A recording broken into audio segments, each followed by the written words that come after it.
Hey, Vinay, how you doing? I'm good, Randy. How are you? Excellent. Thanks so much for joining us today. Thank you for having me. It's a pleasure. Awesome. We're really excited here. Everybody, welcome. This is episode 172 of Tech Sales Insights. Really excited to have Vinay Nichani with us today. He is VP Worldwide Software Sales at Cisco, and our title topic is Software Sales Success. As always, sponsored by Sales Community, home of the CRO or those aspiring to be a CRO. So for those that are members, thanks. For those that are not, Tucker will throw up a link for free membership, salescommunity.com/summer free. And lots of great information and tidbits there, and lots of great advisory board members like Vinay. So thanks for that, Vinay. And we're also sponsored by Phone Ready Leads, who's got a really cool business. Long story short, helps improve the cold calling pickup rate. So if you're doing cold calling, typical connect rates are like 3 to 5%. They go through their swizzle and say who has a higher propensity to pick up. And turns out to be with Phone Ready Leads, and it goes up to like 20 to 30%, which is really amazing, and even more impressive results in Europe by chance. So thanks to Phone Ready Leads. So by way of introduction, Vinay lives in Paradise in Irvine, California. So certainly great spot. Is there ever a bad month or time in Southern You know, California? it's debatable and it's all relative, Randy. In May and June, we had a lot of morning June gloom, like cloudiness, Oh that no. that my wife hated, but I made the point, and I was correct, that kept us from getting too hot in the afternoon. So our peak afternoon temperature with the June gloom was like 79. But now the June gloom's gone and it's getting up to like 89 and it's terrible. Uh, It swings between paradise and almost paradise. But also, congratulations on 172 episodes. That's a lot. Like, I don't know if you ever thought you'd do that many, but well done. Thanks. And we're actually we stopped booking. We're actually booked out through 2031. Oh And my goodness. weekly, which is kind of even more crazy. But anyway, thanks for that. Vinay's a great family man, happily married, 12-year-old daughter, 3-year-old boy. So I certainly remember those stages. So very exciting. And we're trying to figure out. I think we met through mutual friend Phil Castillo, who had Yeah. introduced us. So certainly thanks to Phil for that. And also to help me with some intro comments. First one from Phil, who's a CRO at CommScope, says, I was fortunate enough to hire Vinay at Cisco and have watched him grow into one of the most effective executives there, helping them move into software and subscription offerings. So Well, pretty that's cool kind there. of Phil. I learned a lot working for Phil back in the day. So I give him There you credit go. for at least some of my success, but that's nice. Awesome. And Dave Hart, who was previously at Presidio. Hmm. A lot of Cisco sales executives like to take credit for their tremendous success transforming from a hardware driven to a software driven company. The guy who's actually making this happen is Vinay. He's been Cisco's thought leader in the space for more than 5 years. He was a software guy at Cisco before software was cool. So That's pretty cool. Dave is a great guy, and he's been a big part of our success. I can't like I think there's been a lot of people that have helped us succeed, and Dave's one of them. But that's also very nice of him to say. Awesome, great. And then Todd Meister, who's Hmm. currently CRO at Neat.no, says, Love Vinay, very much a professional, willing to get into the details as well as leading global strategy and always customer first.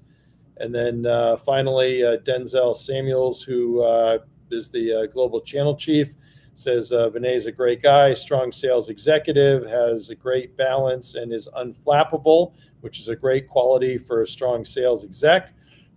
We have been to a few different countries, to a variety of partner forums. So Vinay is well versed with our partner ecosystem and speaking to our partners and leveraging our partners to help them and help us sell more. Also, had the opportunity to share fine wine and some good food with Vinay.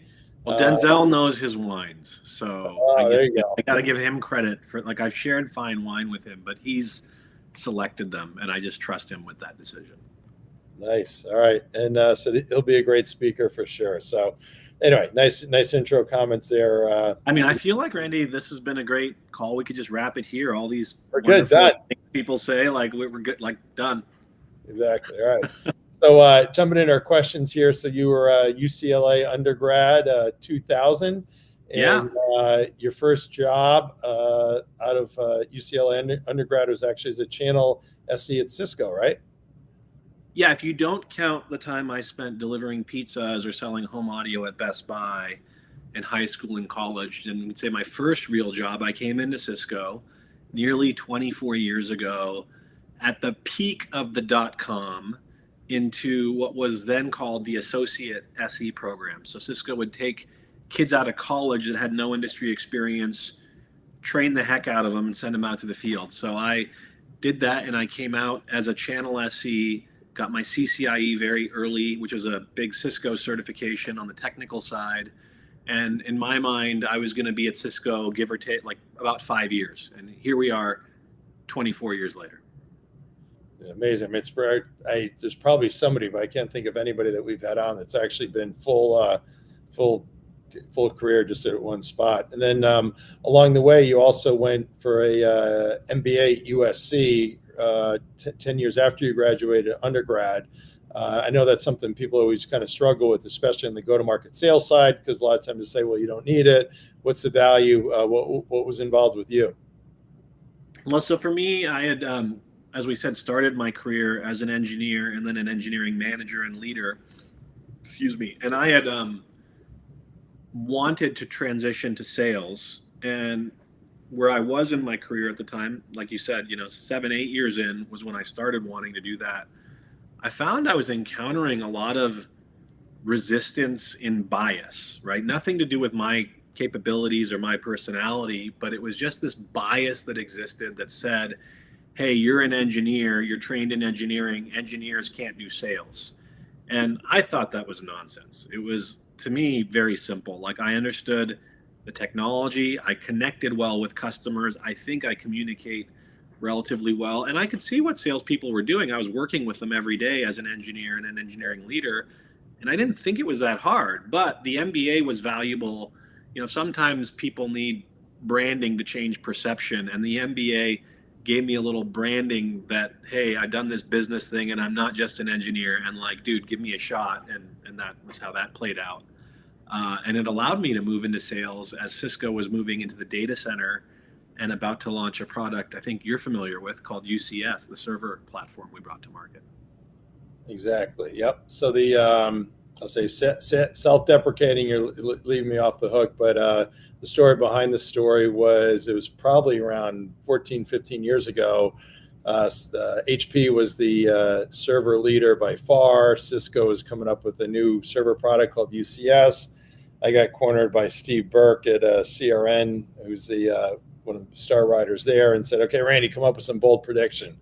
So I said, a year from now, UCS is dead. And I would get reminders several times a year because there was this cartoon that you guys had with me quoting that. And it was locker room like material for, like, when you said that, did you realize we were going to put it on every slide deck around the world for like 2 or 3 years in a row? Like, I mean, I'm sure maybe you wouldn't have said it, but I think your celebrity factor from like everybody referencing you was pretty big, right? Yeah, it was. I'd get these pictures all the time. Hey, Randy, you're using it again, and we're using it again. But anyway, so, and yeah, huge credit to Cisco. You've probably overachieved even your initial high expectations to start with. So congrats for that. Yeah, and it was a good. I mean, that quote aside, like building that and coming into the market with a new server platform, and a lot of customers saying, "Why do we need another server platform?" and showing how our innovation was different and growing it. At the time I was focused on it in US commercial. We grew it to $1 billion business in a couple of years. That was quite the ride. And I learned a lot from that then translated to what we've done with software, right? Awesome. Very cool. And then along the way, I know you're passionate also about meditation, which in today's state of kind of crazy mental times, everything else is real helpful. Anything to share there? Yeah, it's been a journey, right? And I find that, to your point, we live in a world with a lot of stimulus. whether it's, at work between meetings and email and instant messaging and like stimulus, and then, separate from work with things like social media and just the different modes of communication and information, it can be overwhelming. So for me, there's been a lot of value, even if it's for 5 or 10 minutes. I use guided meditation apps to just get reconnected with your breath, really, and the power of that in settling your mind is significant. What I'll say on it is I've talked to a lot of people who will tell me, hey, I tried meditating, it didn't work. And my answer to them was, well, if you go to the gym once, do you see results? Yeah. There's a thing with it where you've got to build a routine and get into a practice. And it's amazing because I come and go from meditation, but when I get in a zone where I'm doing it 3 or 4 times a week for a lot of weeks in a row, like there's always this like deeper place you get to that I didn't even know I could get to. And it just sets me up to be grounded and be effective and be connected with people in a different way than when I'm overstimulated and kind of unsettled, right? And again, some of those things I'm almost not aware that I'm overstimulated and unsettled till I get to the other side, and in reflection, it's a bit of like, oh my God, what was going on there, right? Yeah, definitely good to help keep you grounded. I've got a kind of daily prayer book I use. It was given to me by advisory board member Rick Diana, and it's just good just a distraction, think about something else versus just the kind of normal rat race that you're in. So certainly good stuff. Is there a app in particular that you use? Yeah, so I initially used Headspace, and that was very good.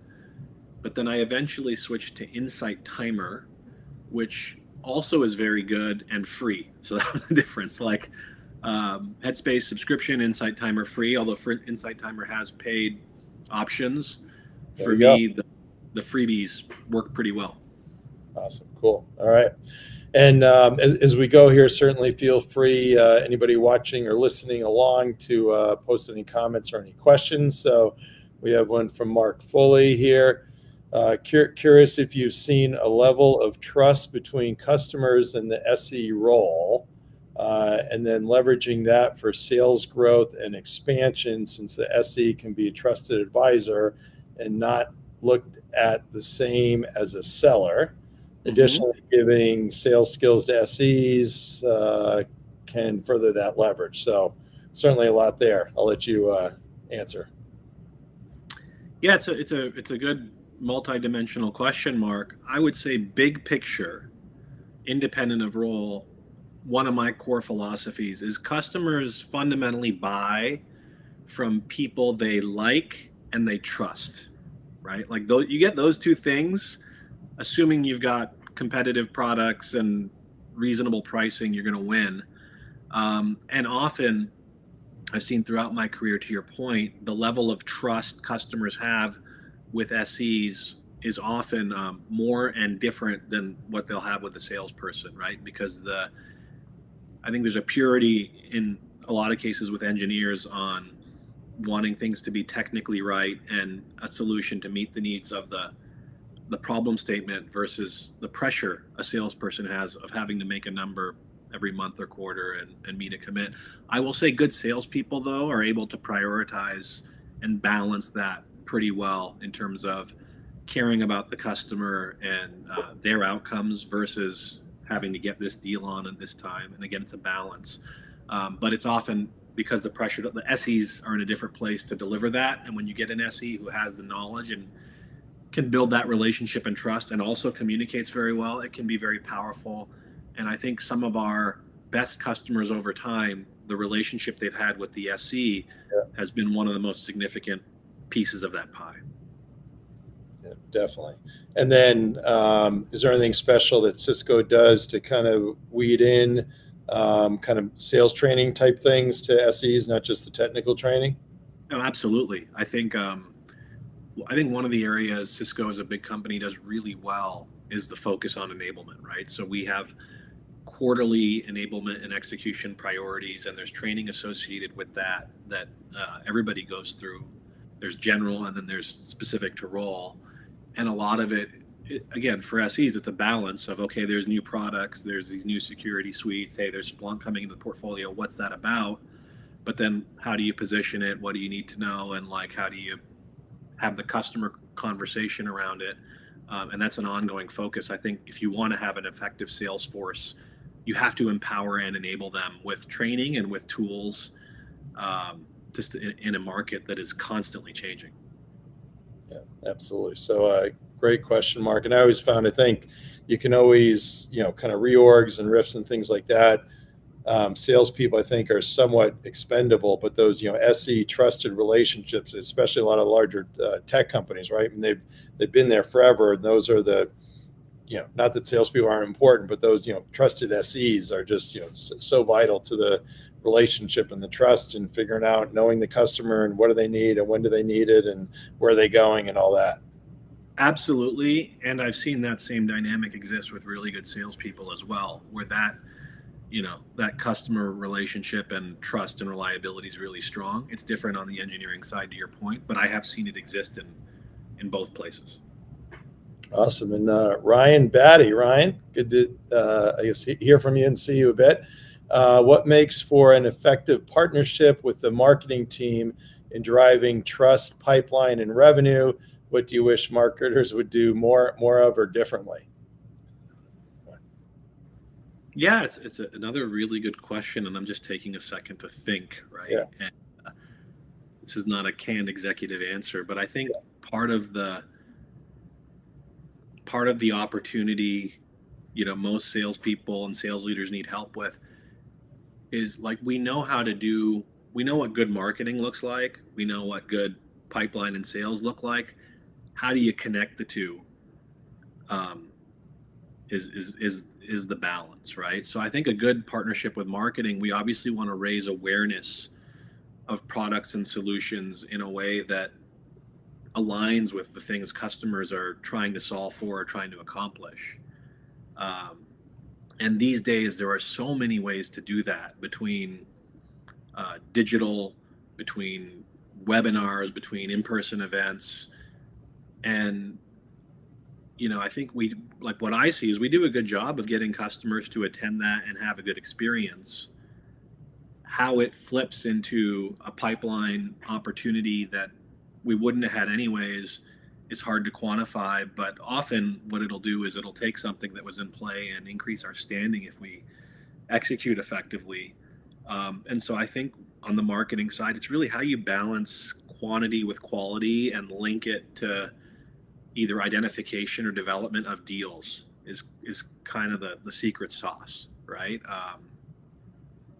Yeah. Well, a lot of times the gaps that I see is you have sometimes, I'll say, KPIs that are off, right? You've got marketing that says, hey, we're green on all these, KPIs and stats, and they might be more traditional, MQL, what they call marketing qualified leads, but then sales says, hey, they're not really, turning into SQLs and things that we really see.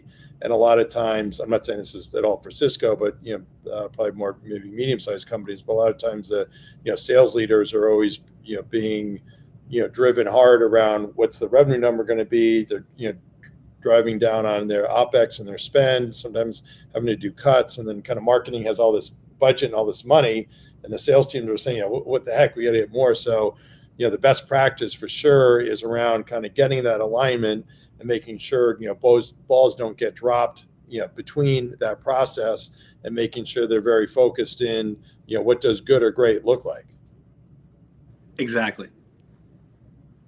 Gotcha. All right. Ryan says you can't see it, but I'm not nodding a lot. All right. Awesome. Ryan, thanks.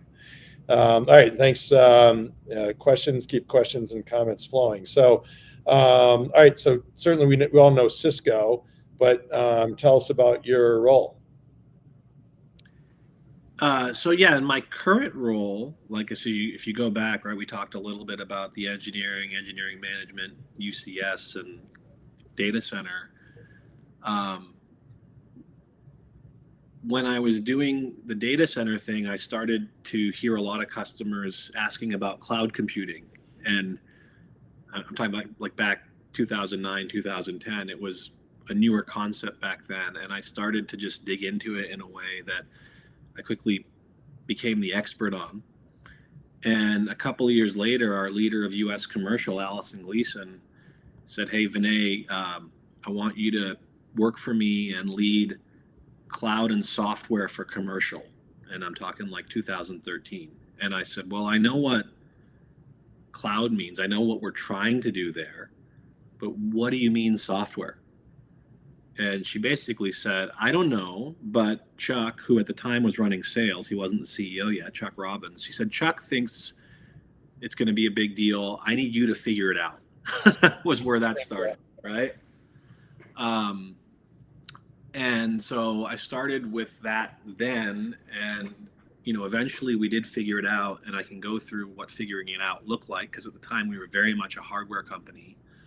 But over time, I went from running cloud and software for U.S. commercial to then basically being the software leader for the Americas, as we leaned more heavily into software and really started to get some traction there.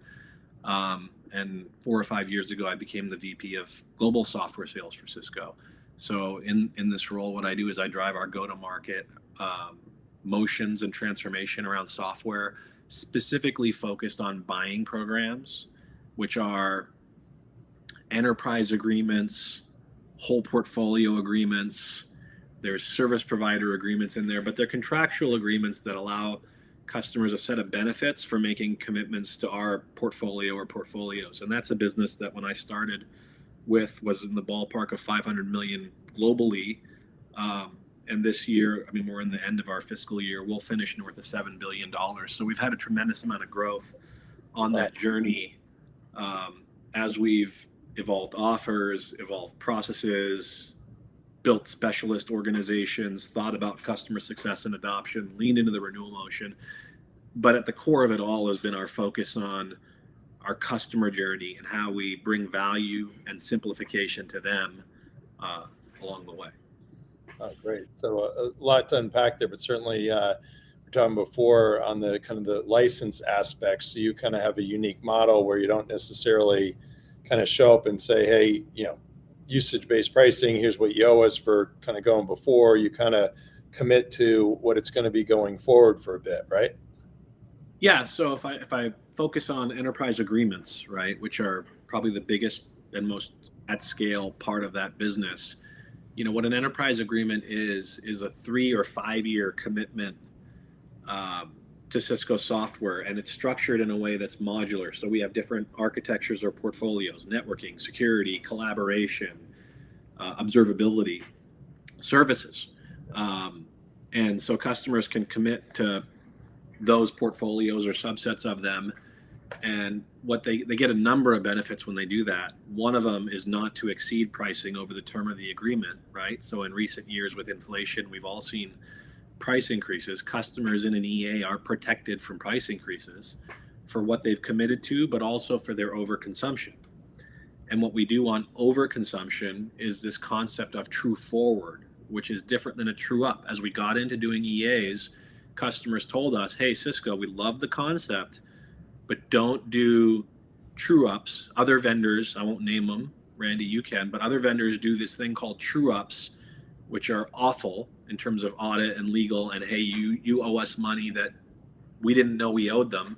Right. So what we do is we allow customers to overconsume, and then at the anniversary date, up to the anniversary dates, right? So up to a year, it's effectively at no charge, and then at the anniversary, it's a look forward, kind of reset the bar and address that on the entitlement. And that may not sound like a big deal, but for our customers, it's a really big deal in terms of their budget predictability and their experience with us. And again, we've been listening and responding and acting on what our customers tell us they need, and that's been really well received in the market.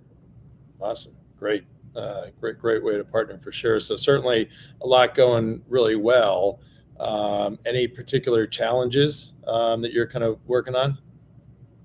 Yeah, I mean, we've had a number of challenges over the years, and we are far from perfect today. I would say when you think about right now, our current EA model enterprise agreement is EA 3.0. So we've been from 1.0, which was really a couple of our technologies having custom agreements. And what our customers told us is like, "Hey, those are great, Cisco, but we don't want to feel like we're doing business with a bunch of your business units. We want to feel like we're doing business with one Cisco. So in 2.0, we started to bring that together as we brought networking and data center into the EA fold and got more unified there. But we still had things existing outside, and services didn't participate. And so now with 3.0, we really have everything in one coherent structure, one set of T's and C's, one contract.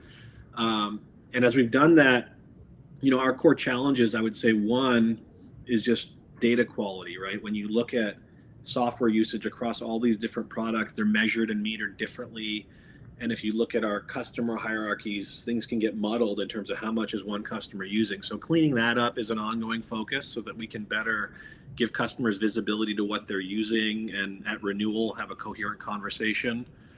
So that's one we're continuing to try to get better at. And the second one would be how we do more meaningfully on helping our customers with software adoption, right? So it's great that we're landing these big contracts and getting customers to agree, and our renewal rates on EAs are actually much higher than a la carte software.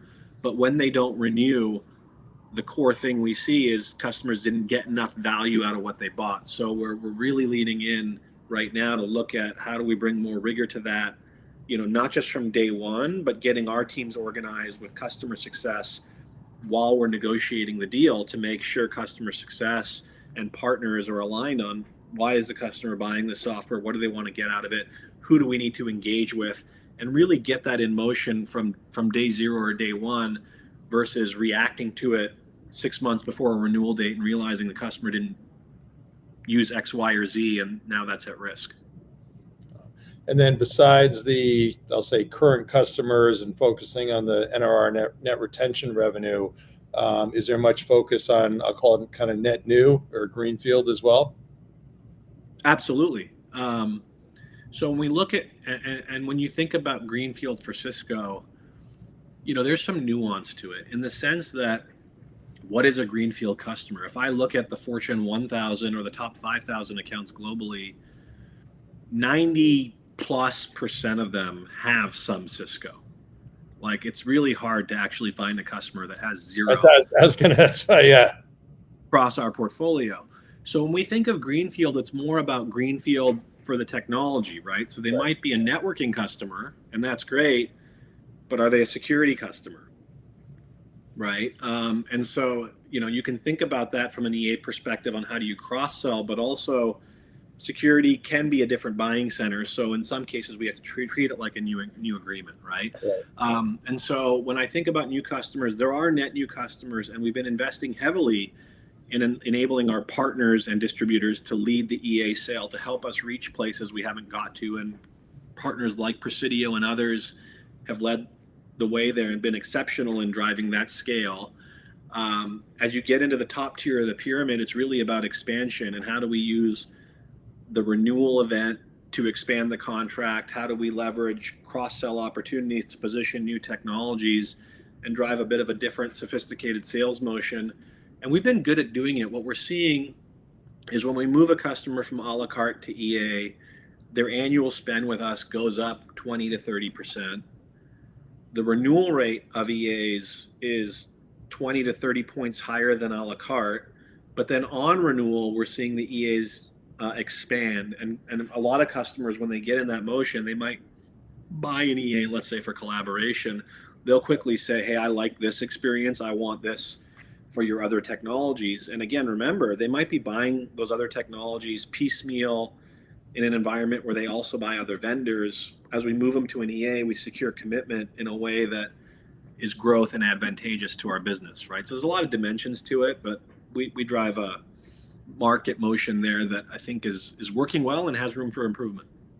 And I have to imagine, given your diverse roles that you've had and being there for so long, half the battle's got to be kind of who's who in the zoo relative to getting in. It's, somebody could come in net new and just be totally lost, but because you get how the business units are structured, how the sales teams are, how the customers are, kind of up and down the stack, and the leadership, you're able to kind of triangulate to really get the most leverage out of the Cisco machine. Yeah, I would agree with that. I would say, unfortunately, we are more complicated than we should be, and I'd love for us to be simpler. But today, we have different licensing constructs for a lot of different products that exist under a lot of different product managers.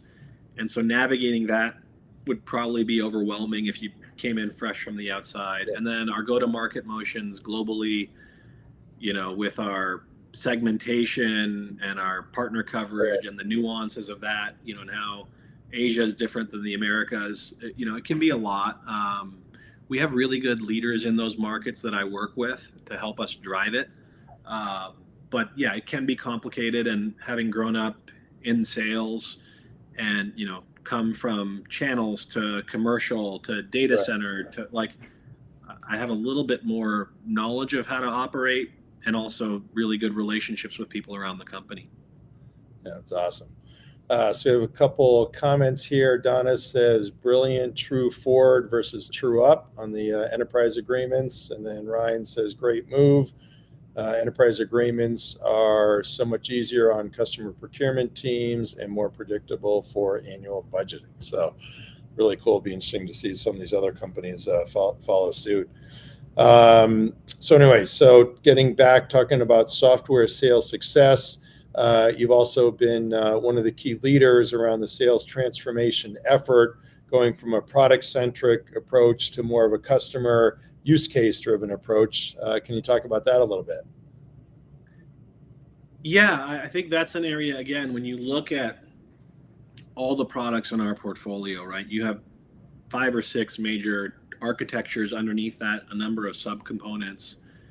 And, from a sales point of view, I think the path to success is always focusing on the customer, not on the catalog, right? And so for us, being clear on what are the outcomes our customers want to achieve around observability, around hybrid work and return to office, around cybersecurity, AI in the network and automation, those are important things for us to understand. And then making sure that from a EA and buying program perspective, we have, one, the right packaging around how you can buy those things together, but then 2, the right set of benefits on, if you buy these things together, here's how we can accelerate your journey in a way that's different and better than if you were to buy things piecemeal, either from us or for others.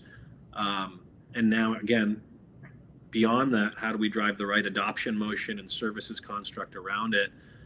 Those pillars have been important, right? And we saw that really emerge during the pandemic as, we had a lot of customers quickly shift priorities from standing up and managing infrastructure to all of a sudden trying to enable hybrid work, and giving them the flexibility between on-prem and cloud to do that was top of mind as one example. So yes, I think we always, as sales leaders and salespeople, focus on the customer problem, the outcome, the solution, and then how you connect those dots, not just to your products, but to services and everything else to accelerate that journey is a good way to stand out and differentiate. Yeah, that's awesome. Certainly a lot of great success. Any kind of 1 or 2 obstacles that you had along the way and how you resolved them? Yeah, I mean, we've had very big obstacles along the way. I mean, I think a year and a half ago, we were very stalled with our execution of EA 3.0, which is now a multi-billion-dollar offer, because there was some internal debate and I think misalignment around to what extent should we lean into that versus start designing the next big great thing, right? And so my point of view was, if we executed 3.0, we'd be in pretty good shape, and if we tried to build the next big thing, that would take years.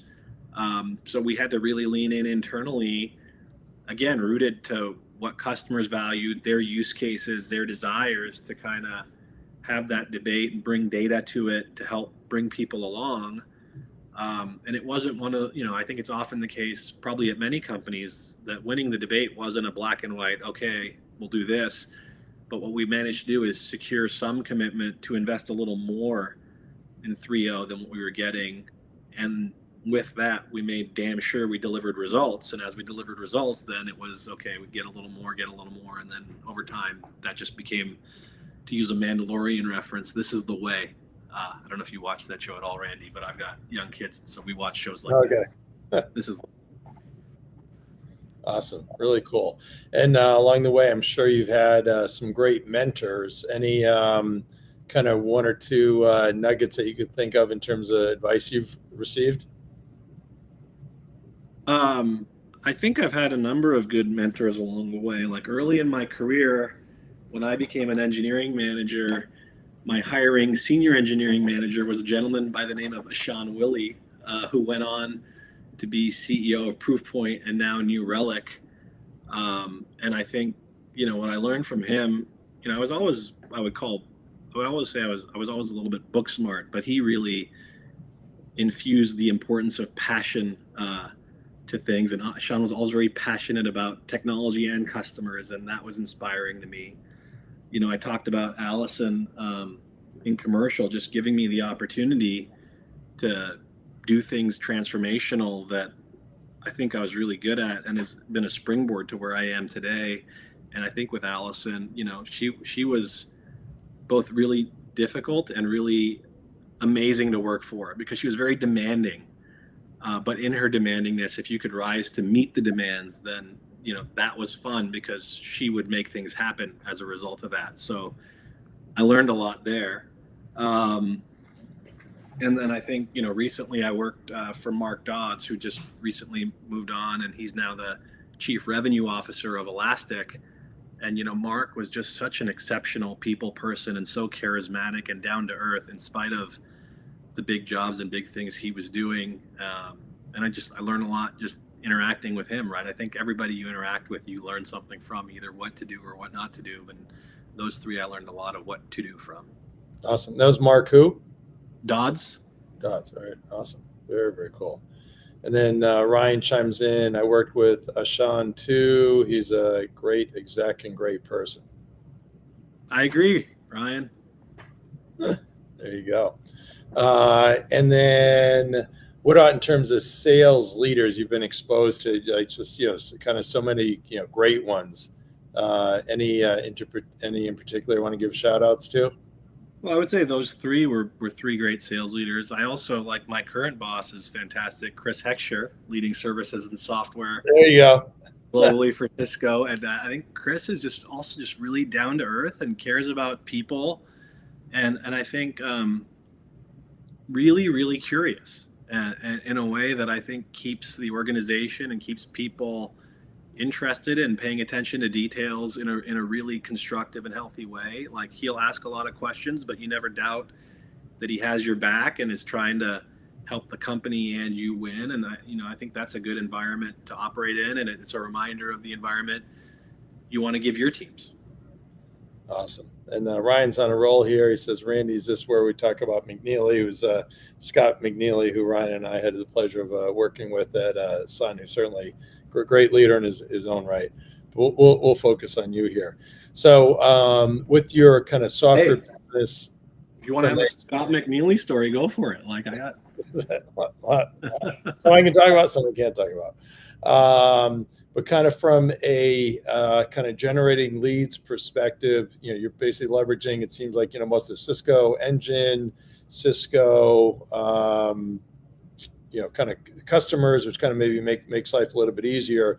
Do you still have traditional kind of, cold calling and things like that you have people doing from a yes, not as much, right? Because if you think about the EA motion, we're trying to take a customer to full commitment. Yeah. And a customer doesn't usually go from 0 to full commitment, right? So we've got, and again, Cisco's a multi-dimensional sales machine, but we've got portfolio and architecture specialist teams out there who are out like carrying the flag on getting a customer started with new technology XYZ. What we are usually doing is then taking them from that getting started to all in, right? And so I will say though that within that we do think about and lean into how we generate and grow pipeline, because that, like sales 101, if you want to, like bookings to me are a lagging indicator. Right. So like, what do you do to get in front of that? I would say pipeline is more intermediate, but even before pipeline, there are other things you want to do. one of the things we're leaning into right now, if you think like Cisco's software business overall, not just buying. So buying programs today make up over 40% of Cisco's software, up from 10% just a few years ago. But that still means there's a lot of software that's not in the buying program. And what we see is that, as I said, the renewal rates on buying programs are a lot higher. What that means is we've got a lot of attrition risk on the rest of the software. And one of the great selling events for an EA is a renewal date. When that 1 year small buy is coming up, how do we upsell it to a 3 or 5 year commit that is much bigger in annual value?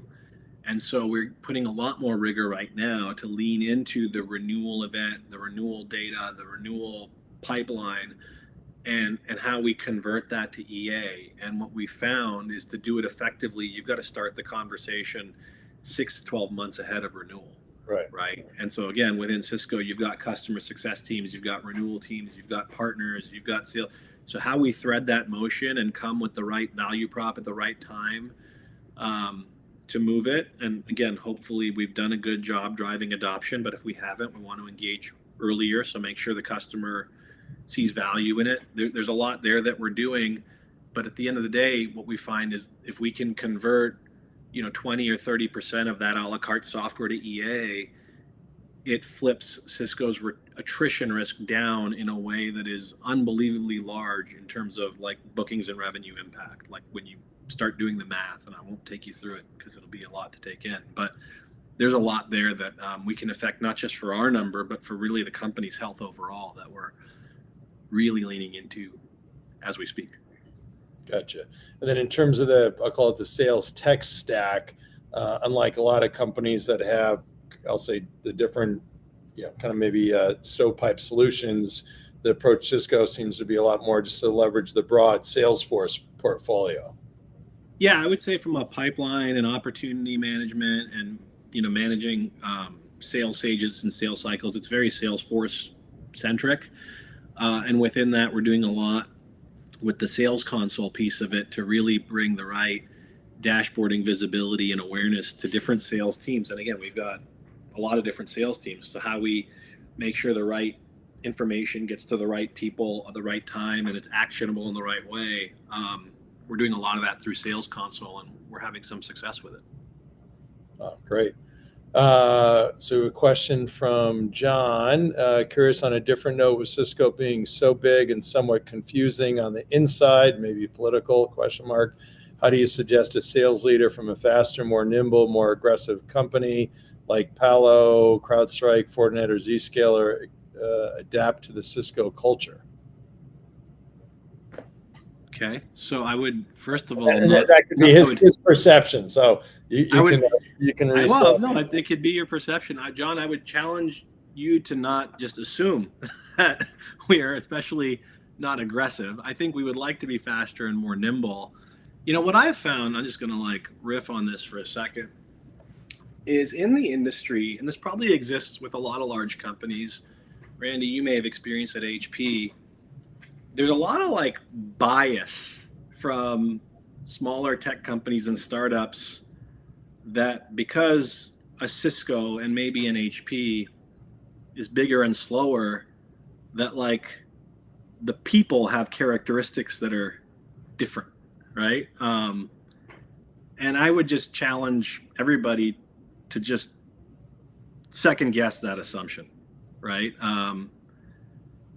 I think there's a lot of people at Cisco that are smart, and probably at HP and probably at Dell, and you name the big company, that are smart, aggressive, effective, and could be quite fast, nimble, and aggressive at a smaller company, and vice versa.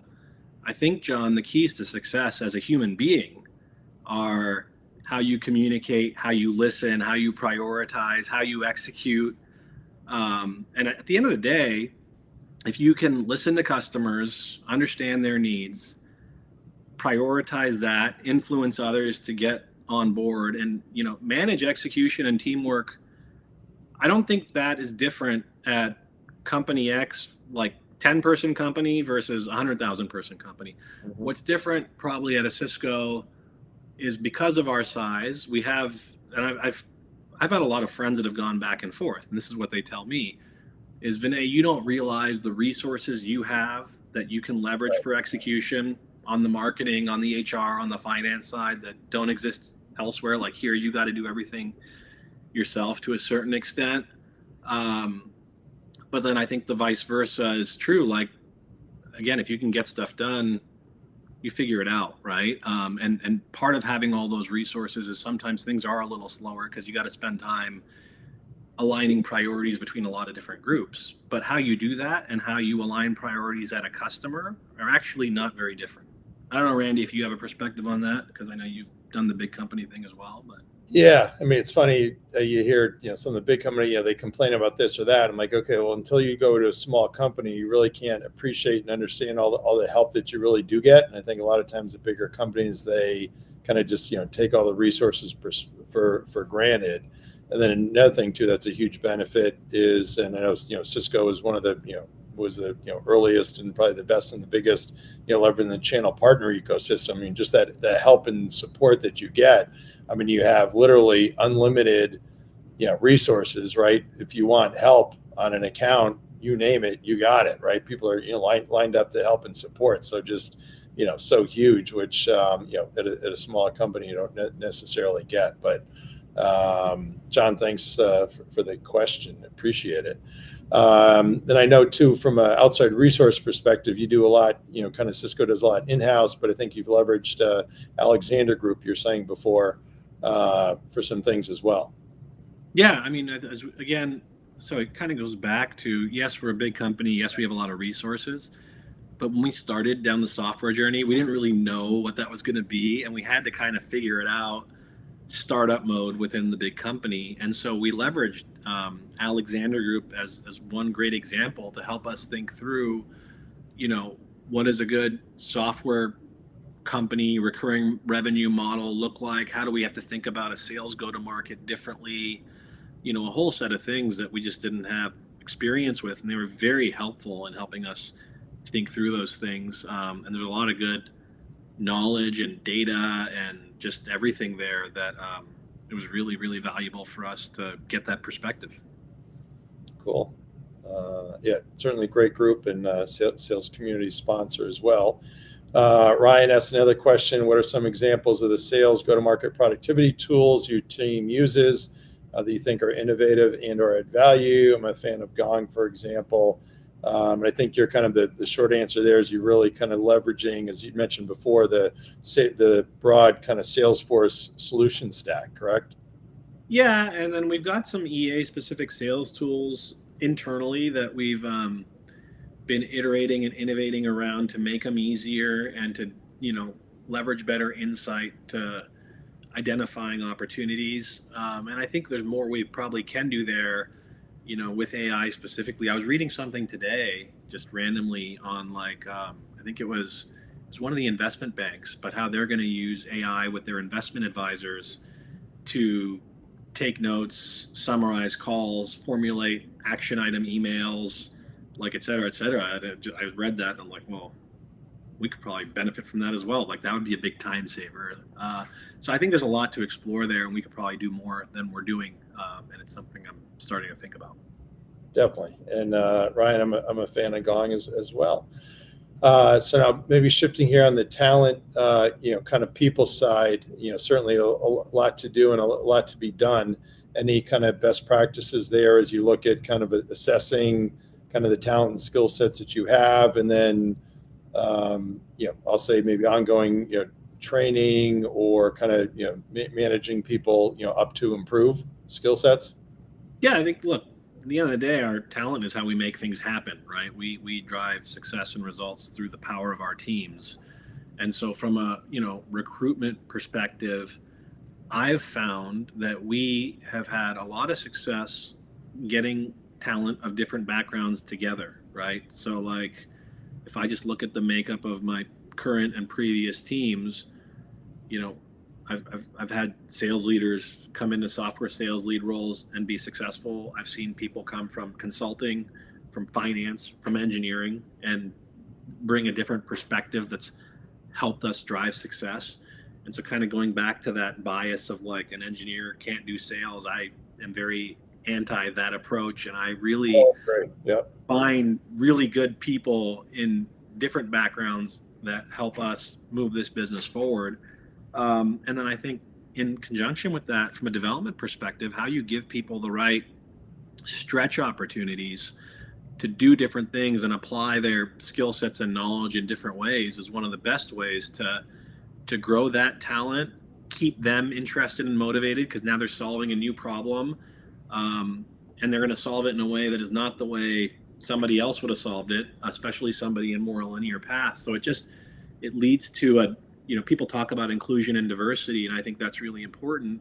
But if you really get that right, the diversity and approach expands the capacity of the team and the capacity of the business to solve problems in a way that I think is really powerful. Yeah, absolutely. Well, time flies here when when you're having fun. So Vinay, you've been amazing.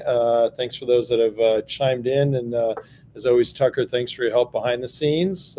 Thanks to Fun Ready Leads for being our sponsor. This gets recorded and replayed across all the different social mediums. So feel free to anybody watching to go ahead and share with others. Just lots of fantastic nuggets here for sure, Vinay. So thanks so much for that. Well, thank you, Randy. It's been a great conversation. I'm a big fan of the podcast, and I'm happy to be a part of episode 172 out There you of go. what will be thousands. There you go. We'll see if I last that long. And we're taking a break next week for July 4th. And then July 10th, have Chris Scanlon, who's CRO at Human, who, interestingly enough, his title is Sales Leadership at Small versus Large Companies. And great lineup going forward from there, which everybody can see on Sales Community. So everybody have a great week. And Sabrina chimed in and said, great session, Vinay and Randy. So thanks for that. So, all right, Vinay, thanks so much. Have a great